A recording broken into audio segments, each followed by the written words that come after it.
So we're going to do some quick intros. I'm going to talk through some theory behind the campaign that we ran together, so Hallam Workbooks, and then Dan's going to talk to you about the specifics of the campaign and the results we delivered. So before we go into that, does this work? Does it work? Oh, there we go, it's down. Okay, so I've already done my intro. You've done it already. Yeah. So yeah, I've been in tech marketing for about 20 years, mainly in SaaS, even before SaaS was even called SaaS. Started off agency side, so actually started in PR and media relations originally. Worked for Microsoft, and then gradually moved across into more broader marketing. I enjoyed media relations, enjoyed that kind of campaign activity, but felt I wanted to do something more commercial. So actually took an MBA, part-time distance learning. And then, like I said, moved in-house, worked in the telecom sector, worked for Automation Anywhere, which was a big AI startup in the US called machine learning and RPA before AI was called AI. I didn't work for the Minions, but I did work for an organization called Scoro, project management software. And we actually did a campaign in conjunction with Universal Studios.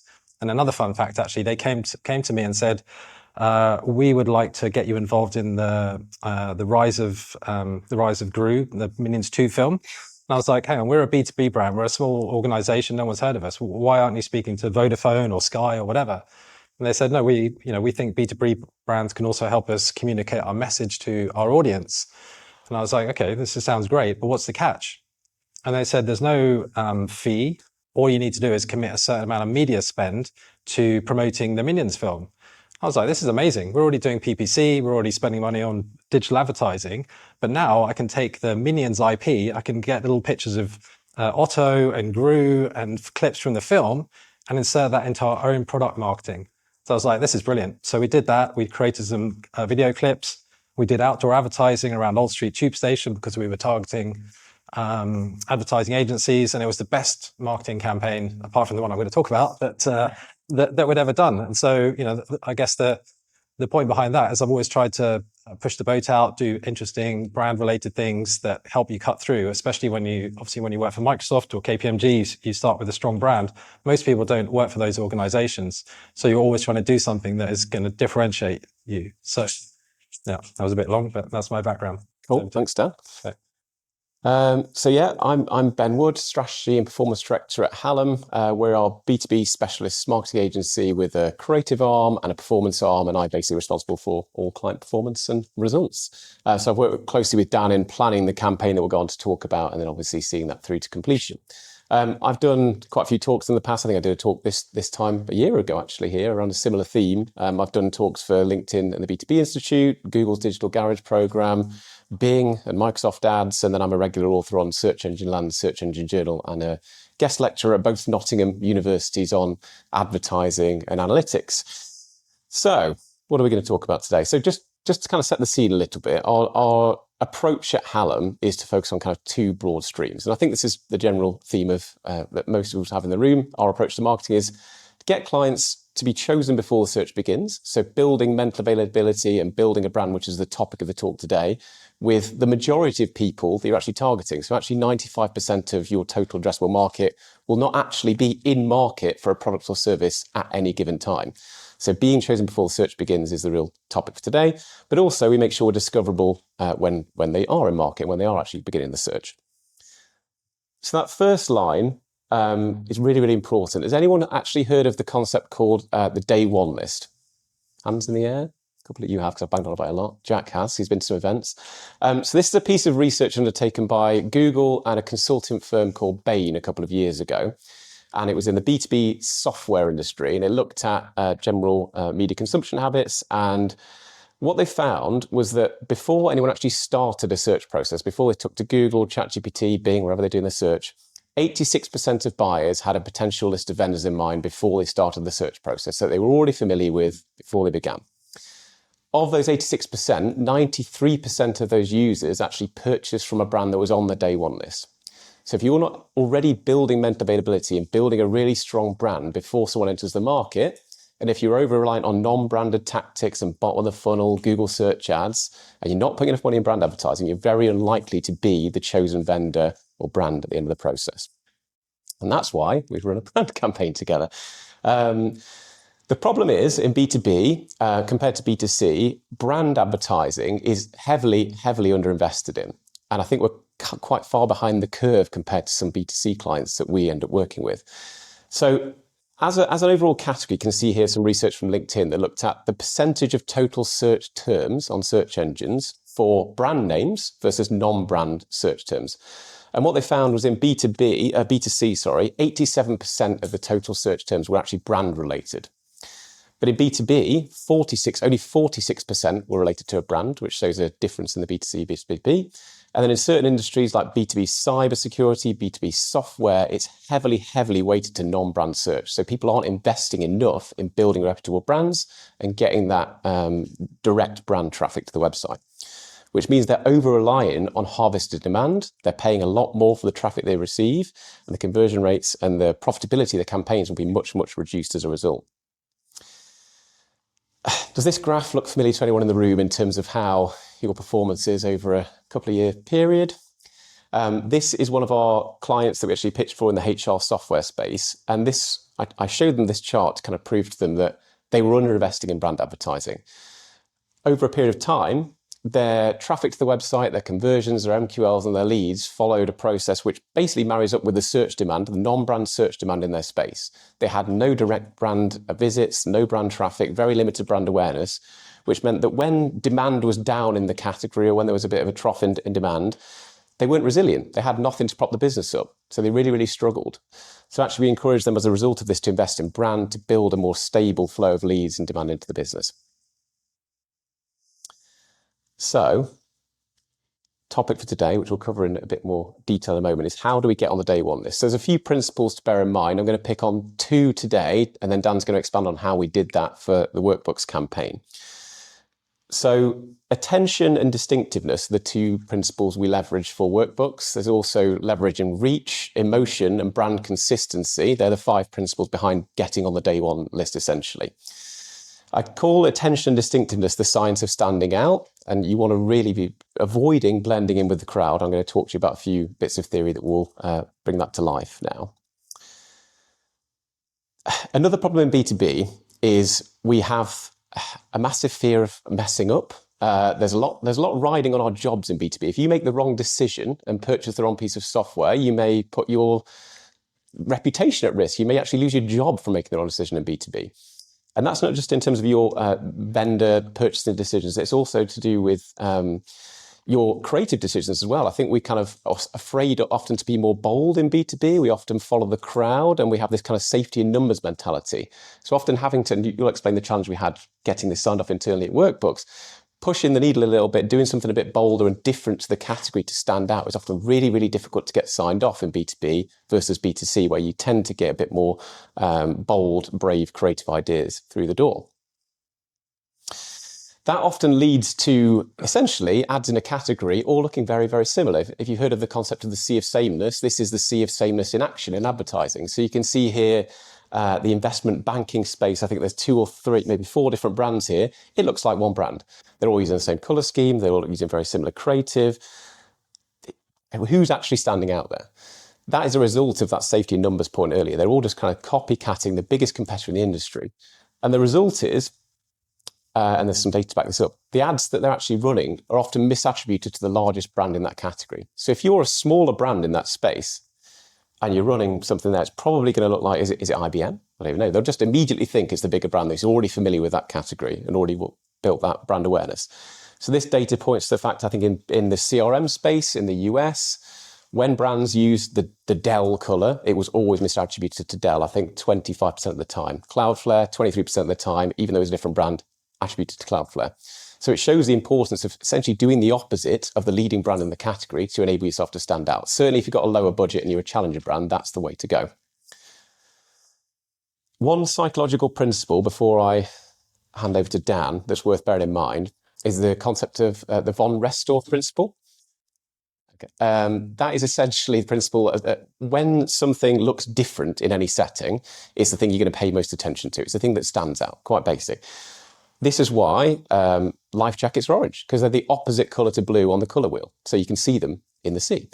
So actually going back to that study there, where we had the brands that all look exactly the same. You do the opposite. Choose a completely different color, completely different logo, completely different creative. It's not as simple as just the color. There's much more to it. But that principle is what we'd leverage in terms of building a distinctive brand and a distinctive campaign. Being bold, standing out, not copying the competitors. So without further ado, I'll hand over to Dan to talk about how we did this for a campaign. Okay, thanks, Ben. Okay. Thank you. Okay, so as Ben said, what I'm going to talk to you about is the campaign that we ran in conjunction with Hallam. We did this around 18 months ago. And just to give you some context, so Workbooks is a UK-based CRM provider. We're based in Reading, but also have offices in Boston, about 70 people. And that's not the right way.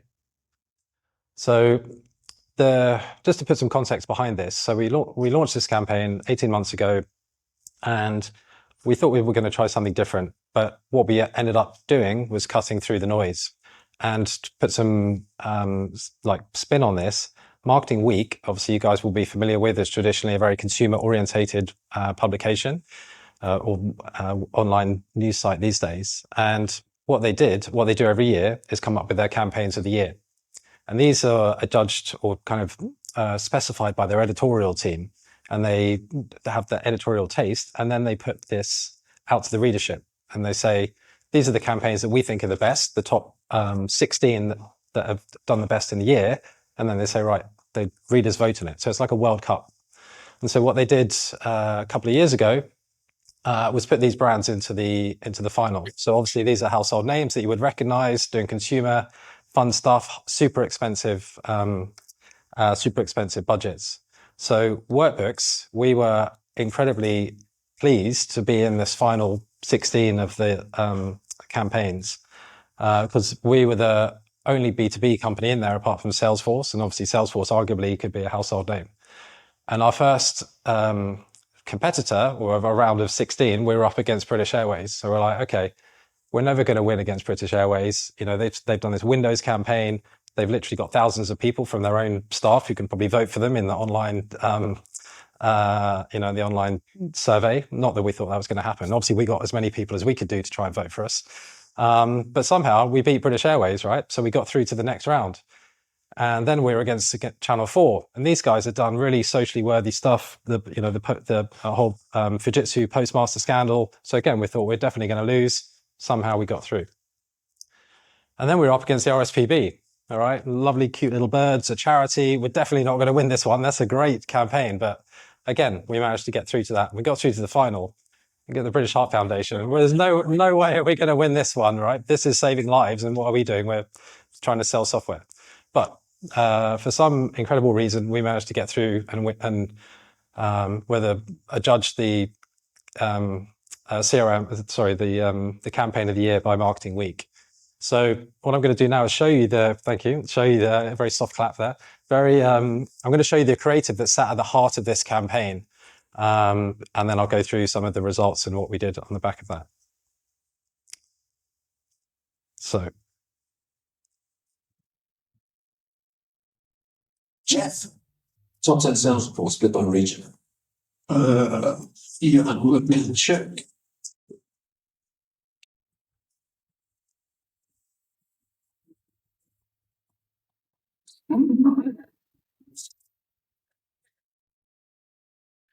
Get it.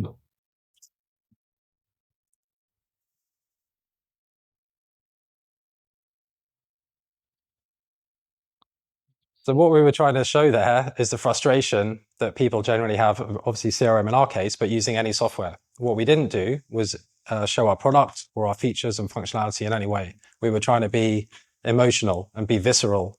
And that's obviously things that consumer marketing can generally do because they're marketing on a one-to-one basis to an individual.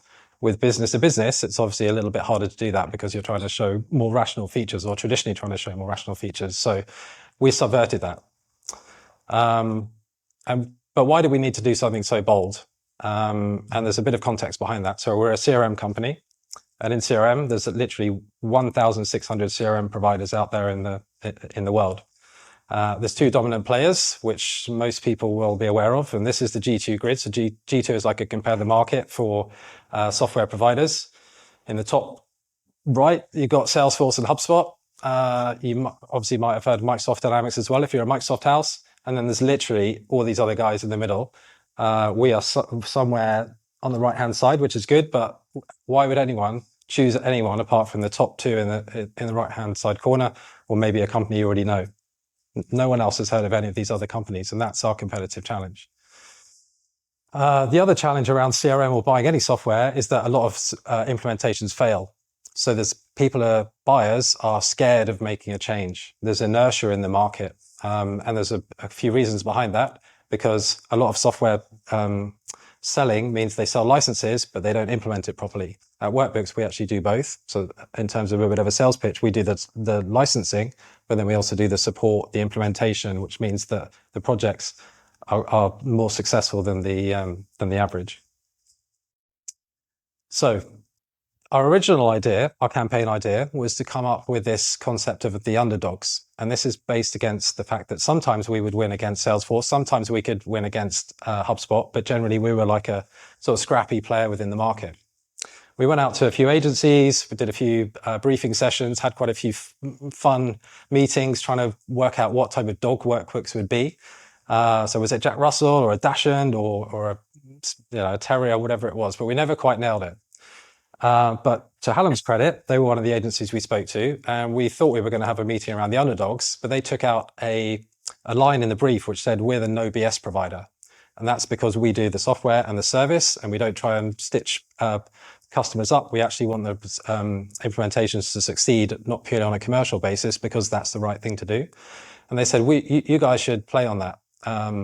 And instead of going for the underdogs, why don't you do something that's a little bit more provocative, that's a little bit more challenging?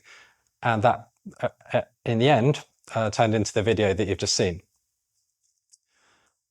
But the challenge for me internally was to, like, how do I make this case? Because when Hallam pitched that back to us, my marketing team were like, yes, we want to be bold, we want to be brave, but can we get that through? The underdogs is a safer option, but actually the no BS option is going to be more fun, but that's going to be a little bit scary to the rest of the organization.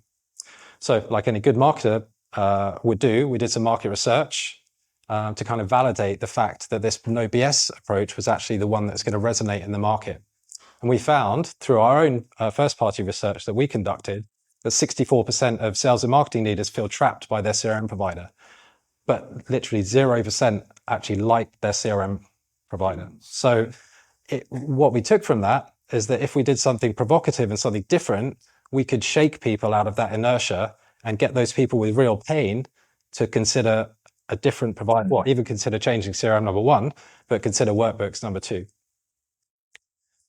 And then as part of that research as well, we also looked at the human element of software. And so we compared ourselves against Salesforce, against HubSpot, against Microsoft Dynamics.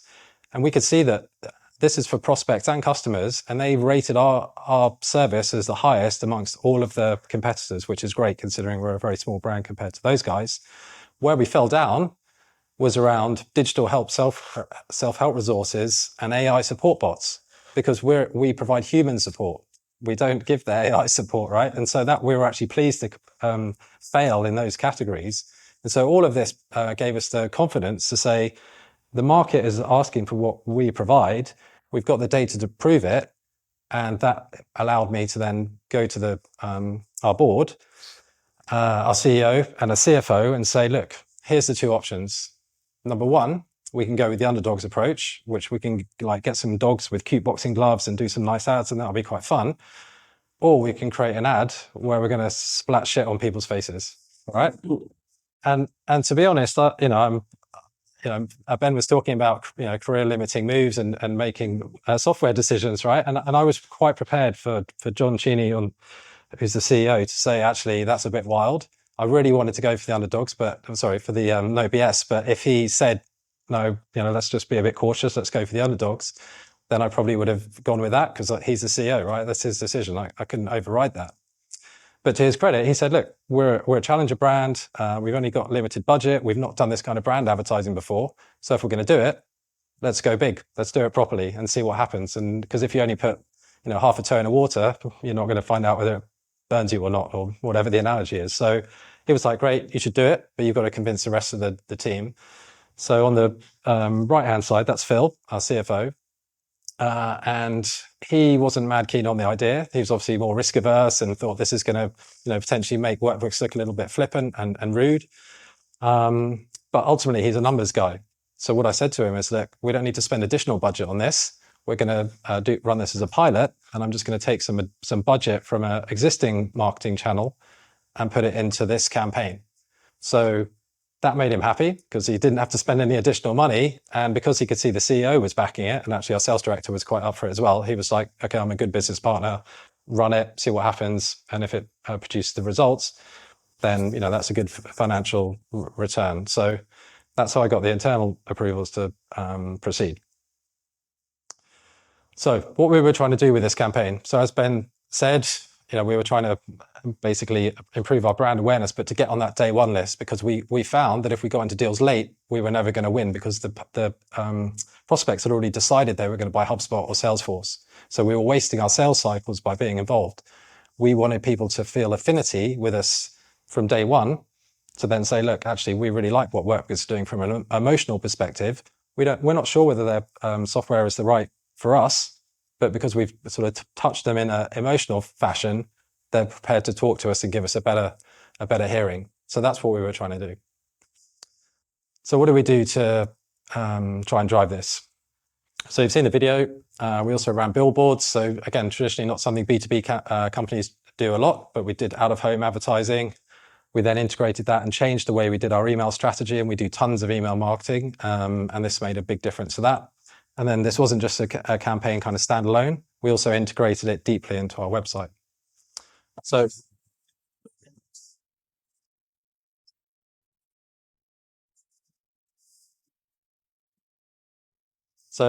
that was me just showing our adverts. And this is Liverpool Street train station. And so we chose that for a few reasons, because that had the highest propensity of business buyers that we could, or Hallam advisors we could attract. We took out the biggest kind of inventory we could do. So there were some smaller ads as well, but they were the highest impact. Everyone coming into the station has to go down those escalators. And also Salesforce's headquarters is just outside. So we thought they would enjoy that too. And then the other thing on email, right? So we were doing email marketing, talking about features and functions, and we did some, we think we do some good content marketing and trying to do guides and all this kind of stuff. But we just changed our strategy and just said in the email, do you have a bullshit CRM? This, funnily enough, increased our click-through rates significantly. Our response rates went through the roof. For good and for bad, right? So obviously we had people responding, but I'm sure that all of you do email marketing. The hardest thing is to get anyone to care, to respond, to do anything. So this person obviously did not like it, but then we also had people within our ICP who'd been emailing for years and years who'd never responded to us, and then suddenly we send them this, we've got their attention, and then the salesperson spoke to them, got them into the pipeline, and just moved it forward. So that power of message, just even in an email, made a significant difference to that particular channel for us. Then, like I said, we put this front and center on the website to make sure everything was consistent across all the channels. So people saw the out-of-home advertising, they would visit our site, everything would be consistent across all of the pieces. And then we did a lot of programmatic in conjunction with Hallam across display, LinkedIn, Meta. Again, very hyper targeted. So we had the out-of-home stuff, which was somewhat targeted, but a huge amount of wastage. But then we obviously were much more targeted on the digital side of things. One fun fact was we actually got banned from LinkedIn, which is quite rock and roll for B2B, I suppose, because you can't say bullshit. You can't even refer to profanity, so you can't even imply profanity on LinkedIn. So anyway, it was we got through that. And then so what did we see as a result from this various multi-channel campaign? So first of all, in terms of brand awareness and sort of making people much more aware of Workbooks, then obviously some significant numbers there. I think that was about 20% over what we're actually aiming for, but we were really pleased with that. From the digital out-of-home and out-of-home activity, again, some huge numbers there. But one key learning that we got from that was around actually the print posters. which sounds kind of like old-fashioned and, you know, in this world of AI and digital and whatever. But the value you add from print ads is that you put them up. If no one else takes that space, those ads are there forever. Well, not forever, but for a long time, right? So we had 138 extra days of impressions just from those ads staying up in the stations. So if you're going to do out of home, I would, you know, recommend including that within the packages, because it just gives such a big bang for the buck. And then we weren't really optimizing for this, but it was a kind of a welcome outcome. So in terms of our domain rating and how, you know, credible our website was, because other sites had seen the No BS campaign, had liked it and linked back to it from their sites, we actually saw our domain authority rise by 3, which is a decent improvement across that campaign period time. So again, if we'd, you know, when we do this again, we would optimize for that, but this was just a good outcome from that initial campaign, which was primarily around brand. We weren't trying to do this for our website, but it made a big difference. And then, funny enough, when you do advertising, more people come to your site. It's amazing, right? And in B2B, sometimes you're a bit scared to do these kind of things, but what we proved was that over the course of the campaign, we had 33% increase in visitor numbers, people searching for workbooks and, you know, trying to find us. So there's a clear correlation there between you do some brand advertising and actually get people trying to find you. And then in terms of the sort of the money shot, right? So during the period the campaign ran, you could see from August downwards, our pipeline generation was not looking good. We started running these ads. And again, remember, this wasn't a direct response campaign. We weren't expecting or directly we hoped people would contact us, but it wasn't like fill in this form, you know, we'll, you know, create a lead and then we'll call you. These people were coming to our site. And we had people actually calling up our sales team and saying, I saw your advert, can I speak to you, right? That never, ever happens, or very rarely happens. So during the campaign period, we spent the money, pipeline grew significantly.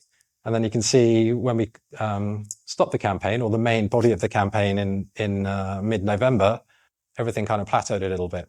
So you can see that if you know, I guess the point here is if you spend money on brand advertising, which is a bit more risky than trying to put it in demand generation or lead capture or whatever, you can see an improvement in actual pipeline generation. So that was pretty good.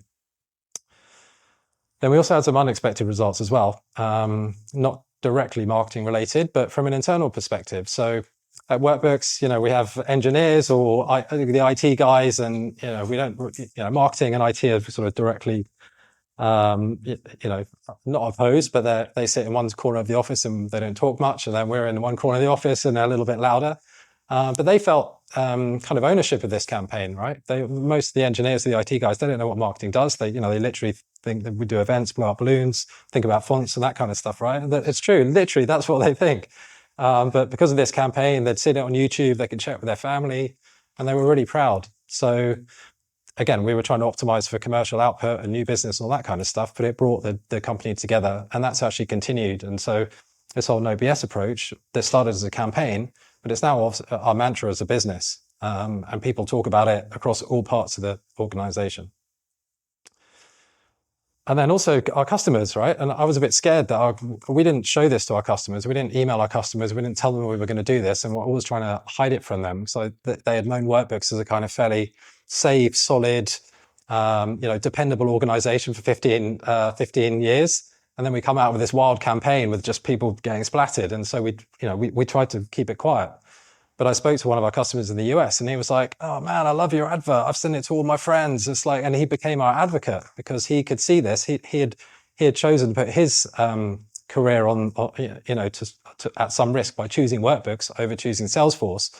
So then he could see this advert and sharing it with other people. So he gained social currency from having Workbooks as his provider. So that was really cool. And then obviously you would expect marketing people to kind of, like the campaign.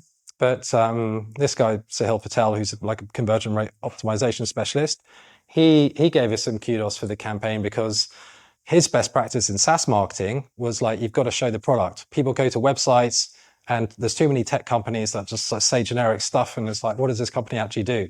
And you've got to show the product. But what we did, we didn't show the product straight away, but he was like, no one can copy this. No one can, this is distinctive to Workbooks. And again, this is a whole part of, standing out, breaking through. Ben's examples of all those companies using different variations of blue. We didn't do that. And so it was great to get his feedback. Still hard to sell CRM. So for all those reasons I mentioned, but it's definitely got a lot easier. And, as part of the next steps of this campaign, we're continuing to do brand activation. We've done some in the US. So we ran ads in Boston, near where we are based. This is Victoria train station, where we took out even bigger ads. We're just working with Hallam at the moment to continue the momentum of the campaign, because this is 18 months on. We're beginning, we saw the benefits straight away that I showed you, but it's also built into our, medium term and long term brand equity as well. So yeah, watch this space. And then, finally, I like a to-do list in these presentations. So, I would say we found our crusade. We found something that we could back around as Workbooks and really build into this. We felt the market was against the values of the customer. We wanted to be on the customer's side. And so we worked into that in this fun way with the advert. And then secondly, be brave, right, with the creative route. So we had two options. I think both were good, but one was stand out.